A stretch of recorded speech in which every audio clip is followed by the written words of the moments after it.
Hey petit Waster, comment tu vas? Bon, aujourd'hui je vais râler. Encore, je le crois pas. Oui, je sais, je râle beaucoup, mais parfois il y en a tellement qui abusent que c'est nécessaire de faire le point. Alors petite vidéo pour dénoncer les comportements qui devraient plus exister dans une box.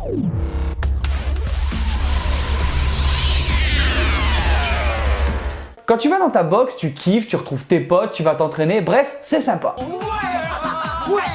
Mais c'est pas parce que c'est comme ta deuxième maison que c'est une zone où tout est permis. Le respect, il doit être partout. Alors pourquoi on voit autant de comportements de merde dans des box? Je sais pas. Et en particulier avec le matériel. Faut pas oublier un truc, tes owners, leur matériel, ils l'ont pas eu gratos, ils l'ont payé. Et donc c'est pas un cadeau que tu as le droit de défoncer à ton gré. Alors petit point sur les trucs de base qu'il faut absolument appliquer pour continuer à sourire à chaque fois qu'on va WODer. Tu mourras dans la solitude. Le premier point, je pense que c'est la base de tout, range ton matériel, mais surtout, range-le bien. C'est-à-dire? Ça paraît con, mais c'est le plus grand problème. Et en plus, je t'assure, ça prend même pas plus de temps de ranger le matériel à sa place. La plupart du temps, c'est pas difficile. T'as des endroits en plus qui sont spécifiés. Les barres de 15, les barres de 20, les poids de 5, 10, 15, les dumbbells, les kettlebells. C'est pas bien compliqué, je t'assure. Bref, t'as compris, à moins que tu sois aveugle, tu devrais pas avoir trop de mal à t'y retrouver. Qui me parle?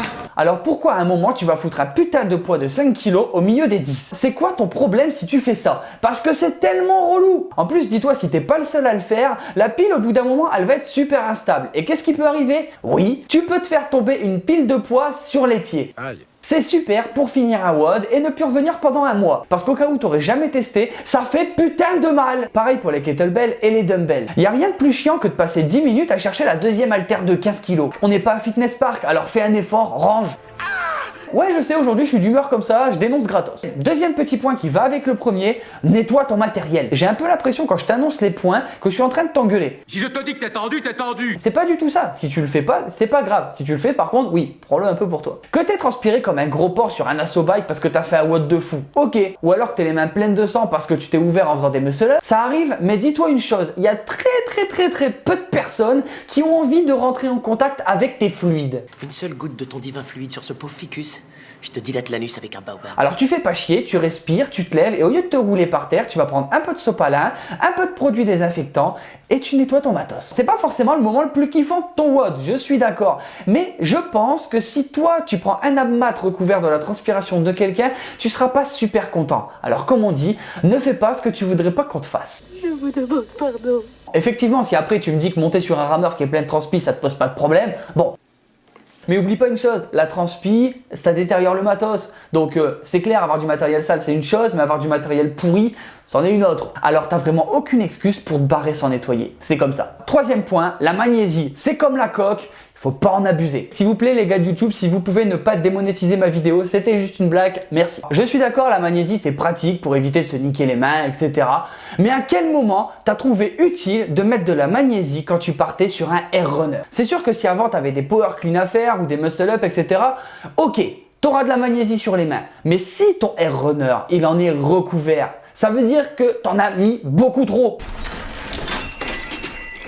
Faut que tu comprennes que la magnésie, ça sert à rien d'en mettre tous les 3 minutes. Ça va pas te rendre plus fort. Au-delà de ça, la craie, c'est mis à dispo, mais c'est un bordel de fou à nettoyer dans ta salle. Et les 3/4 du temps, les gens, ils respectent rien, ils font pas attention et ils en mettent partout. En plus, ça coûte cher pour en avoir de la bonne qualité. Oui, t'inquiète, je suis toujours en train de te parler de magnésie.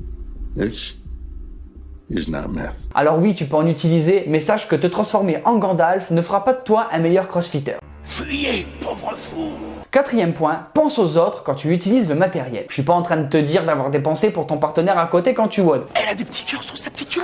En te disant ça, je te dis juste de respecter l'état du matériel. Et il y a quelques règles qu'on peut oublier très rapidement, donc je vais te les rappeler. On va commencer simple, le rangement des cordes à sauter. Parce que je sais pas si t'as remarqué, mais une corde qui est pliée en angle, eh ben c'est niqué, ça marche plus du tout. Alors est-ce que c'est très compliqué de prendre ta main et de faire des ronds autour pour avoir une corde nouée normalement?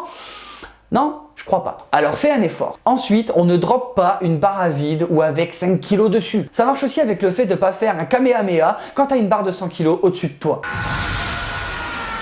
Parce que c'est quoi le but de claquer une barre de 20 kg? Montrer que tu n'y arrives pas 20 kg, sérieusement? Et dans l'autre sens, si tu arrives à faire un snatch à 100 kg, c'est cool, t'as pas besoin de te la péter pour que tout le monde t'entende. T'inquiète pas, on l'a vu déjà. Tant qu'à faire, si tu veux vraiment te faire remarquer, lâche ta barre, lâche un gros cri, tu verras, ça aura le même effet et tu auras surtout l'air moins con. Enfin, je crois. Parce que si pour t'entraîner, on te donne une barre avec des roulements pétés, des poids avec des cerclages explosés, tu seras le premier à dire que c'est de la merde. Alors que si le matos il est dans cet état, bah c'est de ta faute. Alors s'il te plaît, rappelle-toi que le matos il est mis à dispo pour que tu puisses t'entraîner dans de bonnes bonnes conditions. Ça sert à quoi de le défoncer? Si tu avais ton propre home gym, je suis sûr que tu ferais pas ça avec tes barres. Alors prends quelques minutes pour réfléchir à ce que je viens de te dire et si vraiment tu ferais la même chose si c'était chez toi. Et je suis certain que si tout le monde faisait ça et prenait un peu de temps pour réfléchir, le monde du CrossFit il serait encore meilleur. Bon voilà, et toi c'est quoi les comportements que tu peux pas supporter à ta box? Tu peux le dire en commentaire comme ça, on pourra en parler. En attendant, la vidéo elle est terminée. Si t'es pas adaleux, laisse un pouce bleu, abonne-toi. Si tu veux rejoindre la team et voir un petit peu plus de l'envers du décor, n'hésite pas à me rejoindre sur Instagram et Facebook, les liens ils sont en description. En ce moment il y a les West Online version team qui ont démarré, donc si tu veux te challenger avec un partenaire et affronter la team, bah c'est pareil, c'est en description. Si tu veux soutenir les projets et porter les couleurs de Waste, pareil, il y a le store. Et nous on se retrouve chaque mardi et vendredi pour une prochaine vidéo. Ciao ciao.